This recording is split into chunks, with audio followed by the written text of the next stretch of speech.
Hola, hoy nos metemos de lleno en la educación primaria, pero, a ver, desde un ángulo súper importante. ¿Cómo piensan, cómo sienten, cómo crecen los niños y niñas de 6 a 12 años? Tenemos aquí fuentes muy buenas sobre desarrollo psicoevolutivo y, bueno, sobre la práctica en el cole. Vamos a exprimirlas. Sí, la idea es esa, ¿no? Desgranar un poco las claves de esta etapa, de los 6 a los 12, y sobre todo ver cómo eso conecta con, bueno, con lo que pasa en el aula, o lo que debería pasar, claro, cómo afecta a la enseñanza del día a día. Y no es hablar por hablar, ¿eh?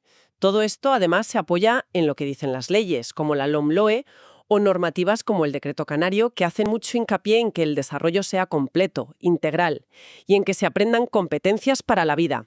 Ah, y en una educación inclusiva, equitativa. Mencionan mucho lo del DUA. Exacto, el DUA, el Diseño Universal para el Aprendizaje, que vamos, básicamente es pensar las clases desde el principio para todos, para toda la diversidad del aula.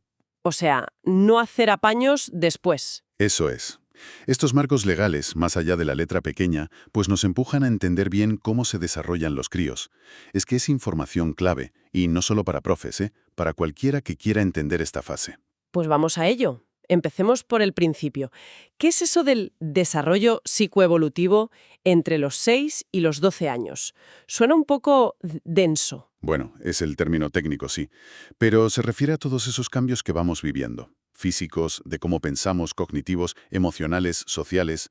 La etapa de primaria, esos años, es como un periodo de más equilibrio, ¿sabes? Si lo comparas con antes o con la adolescencia.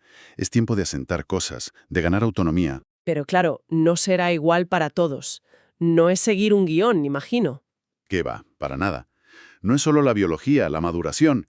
Es una mezcla súper compleja. Influye lo interno del niño, claro, pero también todo lo de fuera. La familia, el cole, la cultura, lo que viven. Hay una secuencia más o menos general, sí, pero el ritmo, las características, eso es único en cada persona. Y para entender toda esta movida, las fuentes tiran de algunas teorías clásicas, como si fueran gafas distintas para mirar, ¿no? Piaget es uno que siempre sale. Jean Piaget, sí, un clásico.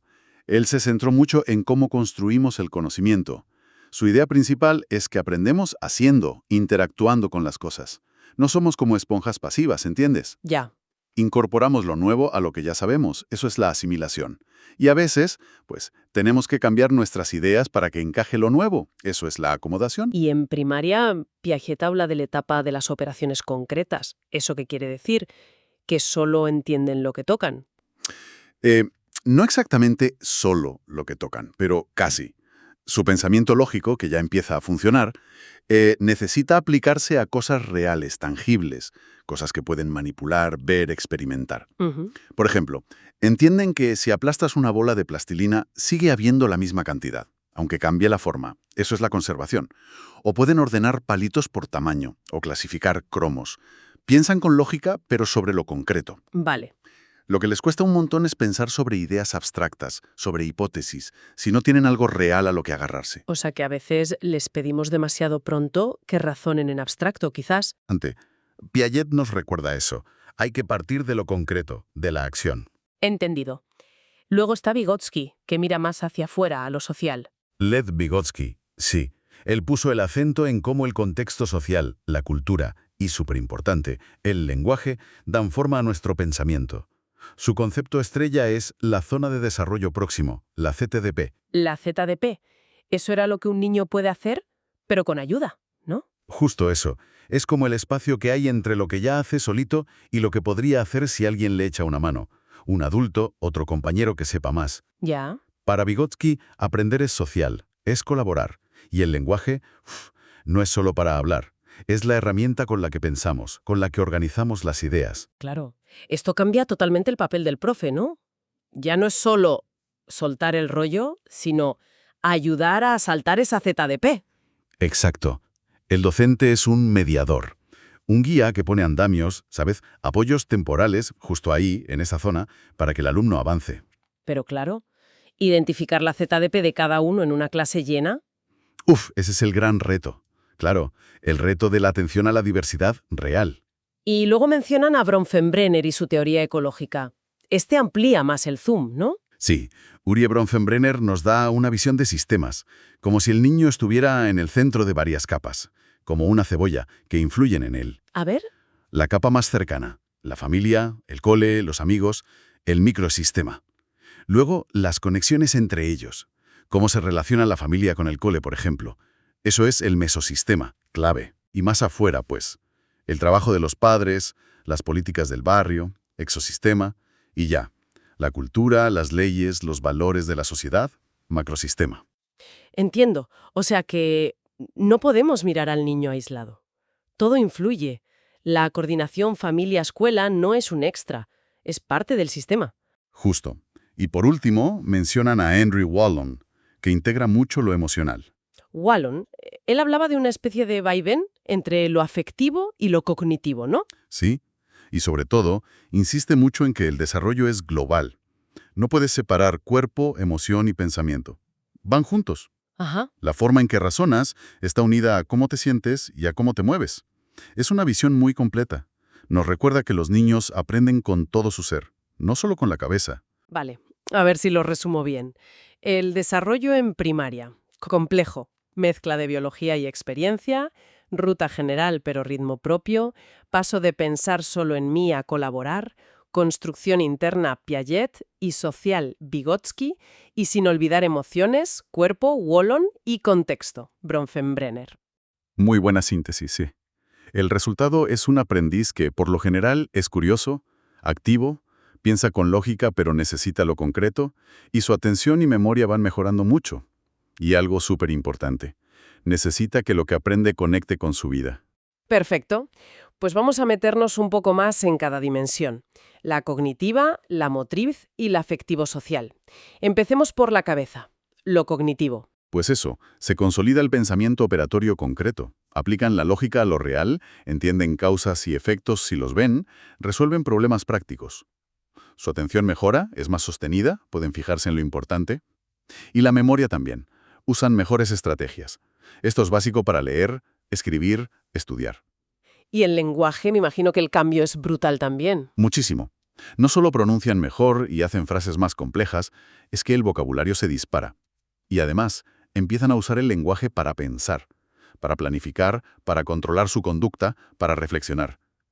Ya al final de la etapa, con 10, 11, 12 años, empiezas a ver como chispazos de pensamiento más abstracto, aunque aún necesita ayuda. ¿Podrías poner un ejemplo de esa diferencia en el aula entre lo concreto y ese inicio de lo abstracto? Claro, mira, las fracciones.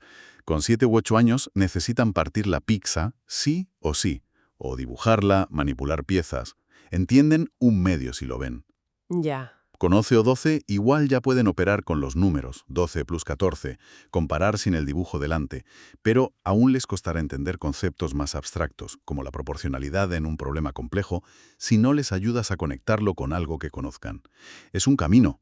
Lo que nos lleva de cabeza a la metodología. Necesitamos esos puentes, ¿no? De lo concreto a lo abstracto. Totalmente. Actividades manipulativas, experimentos, proyectos sobre problemas reales, usar esquemas visuales, rutinas de pensamiento para ayudarles a ordenar las ideas, todo lo que sea tocar, ver, probar, antes de saltar a lo abstracto, es fundamental. Y siempre, claro, fomentar la curiosidad, que pregunten, que colaboren entre ellos. Pasemos al cuerpo. ¿Qué pasa con lo motriz en estos años? Pues que progresan un montón. Ganan mucho control, coordinación, precisión. Tanto en lo grande, la motricidad gruesa, correr, saltar, lanzar con más puntería, más fuerza, como en lo fino, Lo fino es... la motricidad fina, escribir mejor, más rápido, dibujar con más detalle, manejar herramientas, recortar. El crecimiento físico en esta etapa es más estable, más lento que antes, y eso ayuda a dominar mejor el cuerpo. Y supongo que hay diferencia entre los peques de primero y los de sexto, ¿no? Claro, claro. Al principio, 6-8 años, acaban de definir si son diestros o zurdos, la lateralidad, y se mueven con más soltura, más independencia. Luego, 8-10 años, los movimientos son más fluidos, más coordinados, más eficientes. Se nota mucho en los juegos, en los deportes. Ya. Y al final, 10-12 años, ya empiezan los cambios de la prepubertad. Más fuerza, más resistencia, sobre todo en los chicos al principio. Y esto no es solo para la clase de gimnasia, ¿verdad? Escribir bien, dibujar, dependen de esto. Claro, Y además, cómo se sientan con su cuerpo, si se ven hábiles o torpes, afecta a su confianza general, así participan o no. Por eso es importante que el movimiento, la expresión corporal, estén en todo, no solo en educación física. Ajá. Juegos cooperativos, baile, teatro.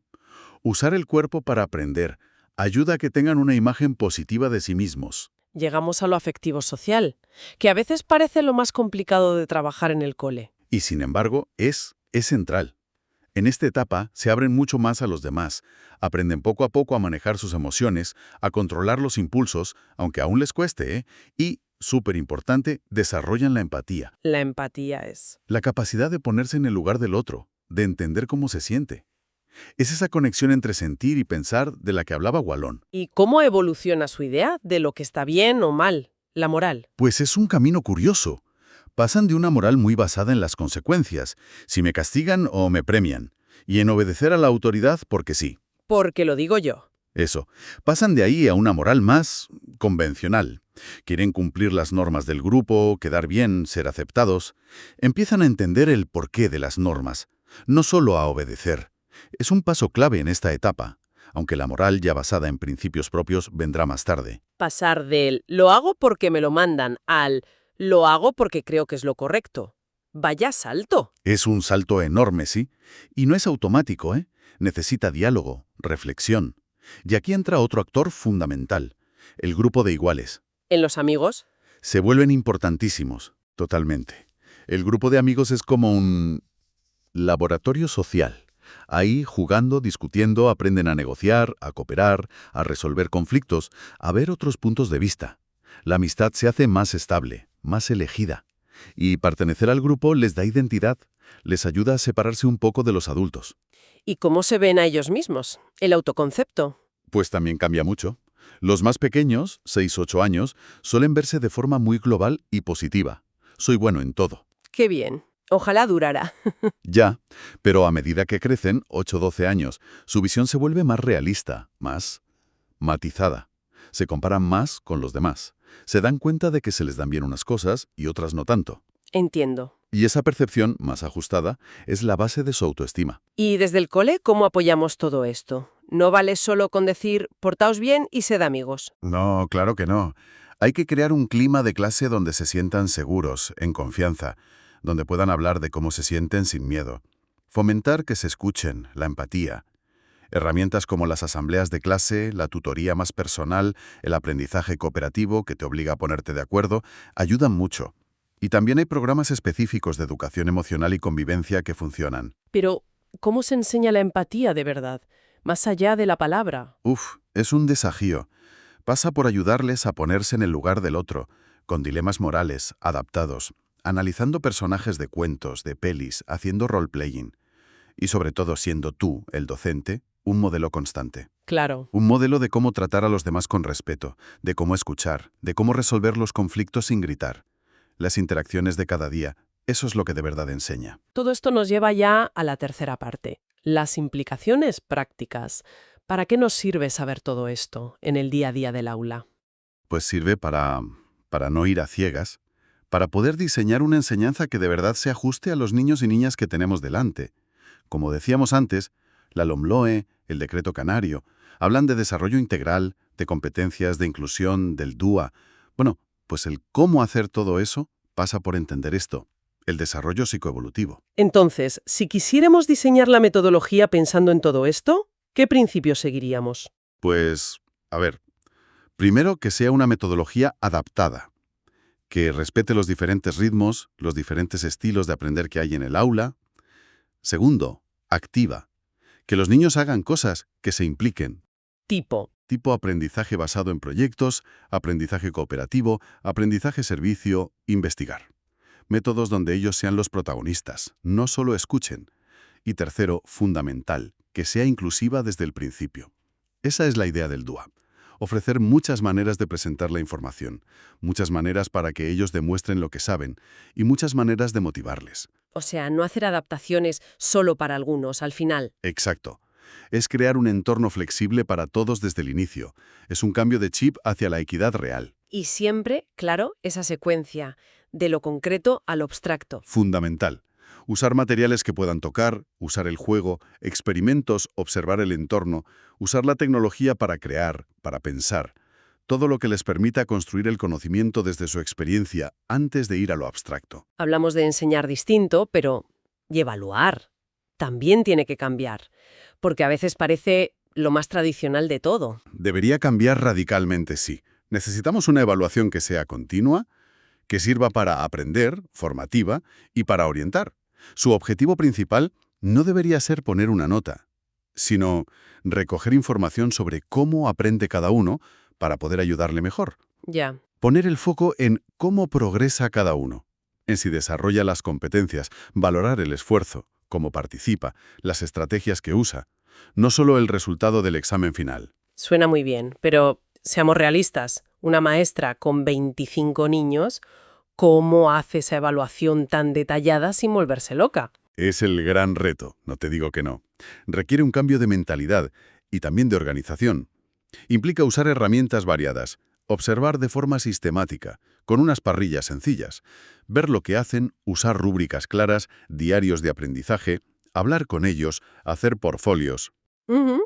Quizá no se pueda hacer todo para todos todo el tiempo, pero sí ir variando, priorizar, y empezar siempre con una buena evaluación al principio, para saber de dónde parten. La clave es ver la evaluación como parte del proceso, como una herramienta para mejorar. Las fuentes insisten mucho en conectar el diseño de las tareas, las situaciones de aprendizaje, con los criterios de evaluación del currículo. Así te aseguras de que enseñas y evalúas lo importante para su desarrollo. ¿Y todo esto qué implica para el rol del profe? Ya no vale con saber mucho de lo tuyo y contarlo. Implica una transformación profunda, de ser el que transmite la información a ser un guía, un acompañante, un diseñador de experiencias de aprendizaje. Un facilitador. ¿Y cuál dirías que es la parte más difícil de ese cambio? De pasar de explicador a facilitador. Uf, pues posiblemente aprender a observar y escuchar de verdad a cada niño, para entender qué necesita. También manejar la incertidumbre, porque un aprendizaje más activo es menos predecible. Y claro, crear ese clima de confianza en el aula para que todos se atrevan a probar, a equivocarse, a aprender juntos. Tienes que ser como un arquitecto de entornos y un modelo emocional, ¿no? Algo así, sí. Un arquitecto de entornos de aprendizaje y un modelo de, bueno, de cómo estar y convivir. Y sin olvidar la conexión con las familias, claro, fundamental. Son el otro gran pilar.